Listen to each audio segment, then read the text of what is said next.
नमस्कार, सुप्रभात। स्वागत आज की इस प्यारी सी सुबह में आप सभी प्यारे प्यारे भाइयों और बहनों का। मित्रों, गीता के सुंदर शिक्षाओं में एक प्यारी सी शिक्षा ये कि जीवन में हार और जीत होते रहेंगे, लेकिन जो समझदार है, जो शक्तिशाली है, वो इन दोनों में समान स्थिति में रहता है और उसे योगी कहा जाता है। तो आप सब भी योगी बनकर जीवन में आगे बढ़ रहे होंगे और हमें बढ़ना ही चाहिए। मित्रों, जहाँ सफलता हमें खुशी प्रदान करती है, वहीं असफलता हमें सीख प्रदान करती है, अनुभवी बनाती है। तो जहाँ जीत हमें प्रसन्नता दे रही है, वहीं हार भी तो कुछ दे रही है। तो हमें कुछ ना कुछ तो सुंदर मिल ही रहा है जो जीवन में हमें आगे बढ़ाने वाला है। इसीलिए कभी भी हार में हार ना मान लें, निराश होकर ना बैठ जाएं, लेकिन आगे से आगे बढ़ते रहने के संकल्प के साथ जीवन में सतत प्रगति करते रहें। और ऐसा ही सुंदर सुवाक्य लेकर आज हम उपस्थित हुए हैं। आइए सुनते हैं। ओम शांति। कहते हैं, दो हाथों से हम 100 लोगों को मार तो नहीं सकते, परंतु दो हाथ जोड़कर हम करोड़ों का दिल जरूर जीत सकते हैं। कई बार इंसान छल, कपट या फिर शक्ति के आधार से कार्य क्षेत्र में या फिर संबंधों में अपनी बात मनवा तो लेता है, कुछ देर के लिए खुश भी हो जाता है, परंतु क्या सबके दिलों में अपने प्रति स्नेह, सम्मान या सद्भाव जागृत कर सकता है? बिल्कुल नहीं, क्योंकि इसके लिए तो आवश्यक है नम्रता का गुण, जिसका सर्वश्रेष्ठ उदाहरण है रामायण में हनुमान जी का पात्र, जो जितने शक्तिशाली थे उतने ही नम्रचित्त भी थे, जितने बुद्धिमान थे उतने निरहंकारी भी थे।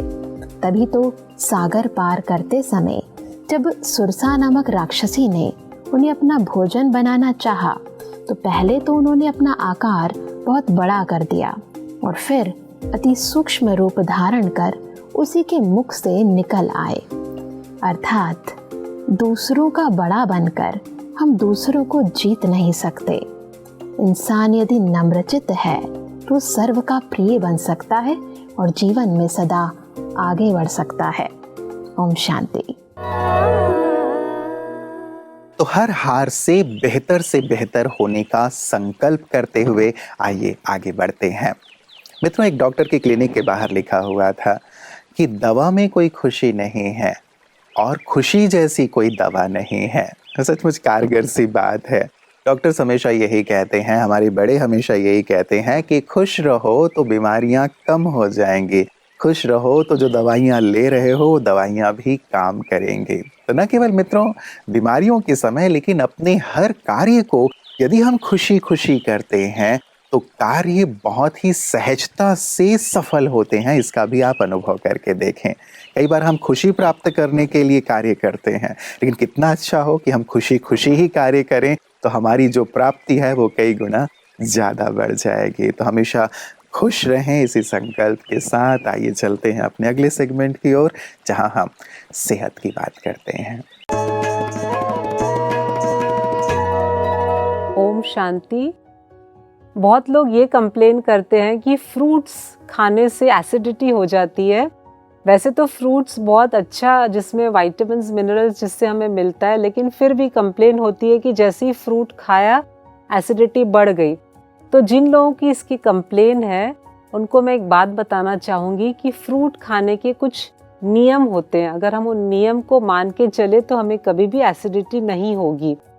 अब जैसे वात, पित्त, कफ प्रकृति के जो लोग होते हैं, उसमें कफ वाले जो होते हैं तो वो फ्रूट को डाइजेस्ट नहीं कर पाते हैं। और स्पेशली जब हम सुबह, कफ प्रकृति वाले सुबह जब फ्रूट्स लेंगे 6 से 10 बजे के बीच में, क्योंकि ये टाइम जो होता है कफ को एग्रीवेट करने का टाइम होता है, तो उस टाइम पे उस फ्रूट को डाइजेस्ट नहीं कर सकते।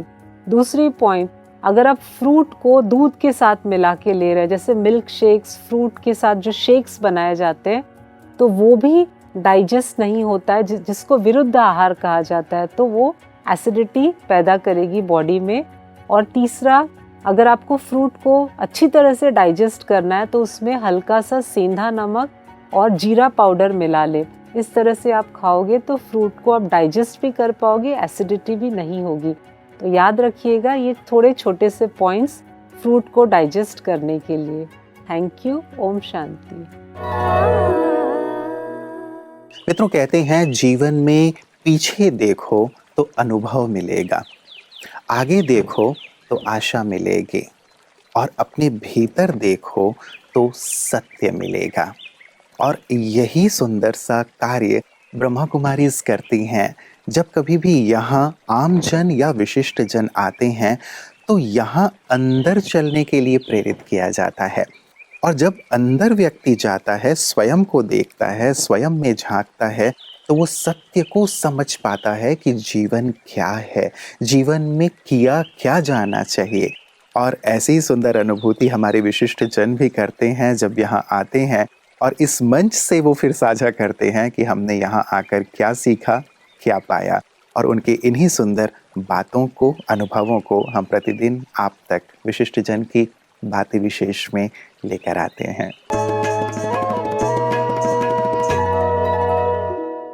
मुझे आज भी वो याद है, वो 6 दिन जो उसके साथ में जुड़ा। उसके बाद में जो मैं वापस चला गया यहाँ से, मेरे लाइफस्टाइल पूरी चेंज हो गई थी। मतलब जो मैं काम कर रहा था, काम तो आज भी मैं वही कर रहा हूँ, कुछ अलग नहीं कर रहा हूँ, लेकिन उस काम के अंदर शांति आ गई, उस काम के अंदर एक सोच आ गई, उस काम के अंदर एक बता ना एक अपनापन आ गया। हर पेशेंट आने के बाद मुझे एक ऐसी बोलता ना एक वाइब्रेशंस आ जाती है कि यस ये ठीक होकर मेरे में से जाना चाहिए। ये कितनी बार वापस मेरे पास आए उसका कोई मुझसे लेना देना नहीं है, वो कितना पैसा देवे उससे मुझे कोई लेना देना नहीं है, लेकिन ये अब मेरे पास आ गया, मुझसे जुड़ गया है, तो ये ठीक हो गई, वापस जाना चाहिए। ये मेरी उसके पीछे भावना होती है। जी जी। जबकि उसके पहले भी यही थी, लेकिन कैसा था कि वो आ जाए फटाफट हो जाए, ये आ जाए, दूसरा आ जाए, तो तीसरा आ जाए, ये हम लोग करते रहते थे। आज वो चीज़ मुझ में वो बिल्कुल नहीं है। और दूसरा है, घर में भी अगर देखा जाए तो बहुत प्यार मोहब्बत, मतलब आज तक मैं पिछले 12 साल में मेरे बच्चों को कभी डांटा नहीं है, ना ही मैंने कभी किसी को मेरे साथ में जो कलीग्स है या मेरे स्टूडेंट्स है या फिर मेरे स्टाफ है, वो आज तक मैं कभी किसी को डांटा नहीं। हालांकि वो लोग मुझे देखते हैं और बोलते हैं कि सर इतना गलती हो गई फिर भी आप बोल नहीं रहे, तो मैं सीधा इनको ही बोलता हूँ कि राजयोगा में जाइए, वहाँ पर आप 6 दिन करके आइए, उसके बाद मुझे बताइए डांटना क्या चीज़ होता है ना। तो मैं वो डांटना भूल चुका हूँ, या फिर मेरे में जो बदलाव आया कि एक लाइफस्टाइल जो हम लोग बोलेंगे बहुत ही सरल और सुशील हो चुकी है। जी जी। और उसी के साथ में बिजनेस में अगर देखा जाए जो ग्रोथ आई है, जो मैं बोलूँगा कि 10-12 साल पहले जो मेरे पास थी उससे तकरीबन 100 गुना मैं ज़्यादा बढ़ चुका हूँ। वो सिर्फ बोलता ना अपने ये स्वभाव की वजह से, शांत की वजह से। पहले एक ऐसा था कि अगर कोई बोल दिया तो मैं वो काम छोड़ देता था, या फिर मुझे अगर वो कोई अगर जहाँ पर सेमिनार है अगर किसी ने मुझे थोड़ा भी अगर कुछ ये बोल दिया तो मैं छोड़ के निकल जाता था। लेकिन उसके बाद अब मैं देख रहा हूँ चाहे कितना भी हो जाए वो प्रोग्राम कंप्लीट करके ही मैं पूरा आता हूँ। और आज तक मैं उल्टा ये बताऊँगा कि कुछ वक्त बोलते ना जाने से पहले ऐसे कुछ वाइब्रेशन जाते हैं कि वो सब कुछ रेडी रहता है और हम जाके सिर्फ वहाँ पर वो प्रोग्राम करके वापस आ जाते हैं, और उसके बाद में जो हमारा नाम बढ़ रहा है या जो ख्याति बढ़ रही है वो तो गिन ही नहीं सकते। तो ये सब बदलाव हमें ये राजयोगा से मिला है, ये मैं जरूर बोल सकता हूँ। सुंदर प्रेरित करने वाला अनुभव, सचमुच सत्य और मूल्य ये ऐसी संपदा हैं जो व्यक्ति को बहुत विशेष बना देती हैं, व्यक्ति को खास बना देती हैं, मानव को महामानव बना देती हैं। और यही तो हमारी कामना रहती है मित्रों कि हम जीवन को बहुत गहराई से समझ सकें, स्वयं को समझ सकें कि वास्तव में मेरे जीवन का ध्येय क्या है, मैं क्या ऐसा करूं जो स्वयं भी और भी, मेरे रहते हुए भी, मेरे जाने के बाद भी हमेशा प्रेरित होते रहें, खुश रहें, आनंदित रहें, कुछ ऐसे सुंदर कार्य मैं करके जाऊं। और वो कार्य क्या हो सकते हैं और जीवन ऐसा कैसे हो सकता है, यही सुंदर सेवा और यही सुंदर आध्यात्मिक भाव ज्ञान ब्रह्मा कुमारी जन जन को प्रदान कर रही हैं। और उनके इन्हीं सुंदर सेवा कार्यों को हम प्रतिदिन पीस न्यूज़ हाइलाइट्स में देखते हैं। जीवन का संपूर्ण आनंद लेने के लिए भौतिक प्राप्तियों से कहीं ज्यादा आध्यात्मिक सशक्तिकरण जरूरी होता है। और यह भी सत्य है कि शरीर का स्वास्थ्य जीवन की खुशहाली में बहुत बड़ी भूमिका निभाता है। इन दोनों को ध्यान में रखते हुए ही ब्रह्मा कुमारीज दुनिया भर में अपनी वृहद स्तरीय सेवाएं दे रही हैं।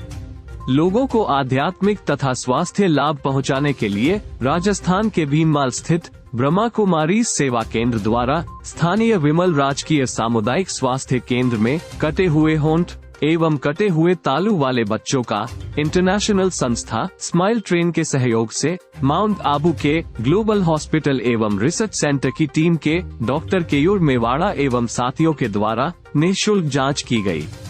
24 बच्चों की जांच कर उन्हें निःशुल्क ऑपरेशन के लिए माउंट आबू ले जाया जाएगा, जहां उनका बिल्कुल निःशुल्क ऑपरेशन किया जाएगा। भीनमाल के ब्रह्मा कुमारीज राजयोग केंद्र के सहयोग से भीनमाल क्षेत्र के कटे हुए होंठ और तालू वाले बच्चों के लिए ये कैंप एक वरदान साबित होगा।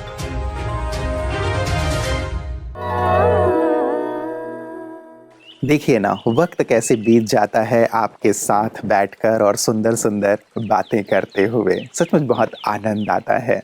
ये वक्त भी बीत गया और आज 31 अक्टूबर भी है, मास भी बीतने को है। मित्रों, समय कितनी तेजी से जाता जा रहा है, हाथ में रखे हुए उस रेत के समान फिसलता चला जा रहा है। हमें देखना है कि ईश्वर जो हमें हर दिन देते हैं, उस दिन का इस्तेमाल हम कैसे कर रहे हैं। ये प्यारा सा जीवन है, आनंद के लिए जीवन है, औरों के लिए जीवन है, कुछ प्राप्त करने के लिए जीवन है, सत्य को समझने के लिए जीवन है। हम इस ओर कितना बढ़ रहे हैं।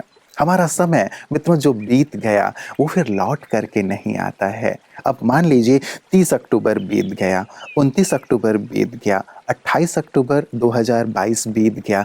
क्या अपनी जीवन की तमाम दौलत देकर के भी हम 30 अक्टूबर 2022 को, 29 अक्टूबर 2022 को वापस ला सकते हैं? नहीं ना। जो बीत गया बीत गया। इसलिए जो वर्तमान है उसे हम सुंदर से सुंदरतम बनाएं और आने वाला जो नवंबर मास है उसमें भी आपने जो सुंदर संकल्प लिए हुए हैं उसे दृढ़ता से पूर्ण करते चलें। हमारे दिल की बहुत बहुत दुआएं और मंगल कामनाएं आप सभी भाई बहनों के लिए है कि आपका जीवन सुख से, शांति से, आनंद से परिपूर्ण हो और जीवन के हर पल को खुशी और उत्साह के साथ आप जिएं, अपनी मंजिल की ओर बहुत तीव्रता से जल्द पहुँचें, बढ़ें और सारे जग का कल्याण करें। तो दिल की फिर से एक बार दुआओं और शुभकामनाओं के साथ नमस्कार। ओम शांति।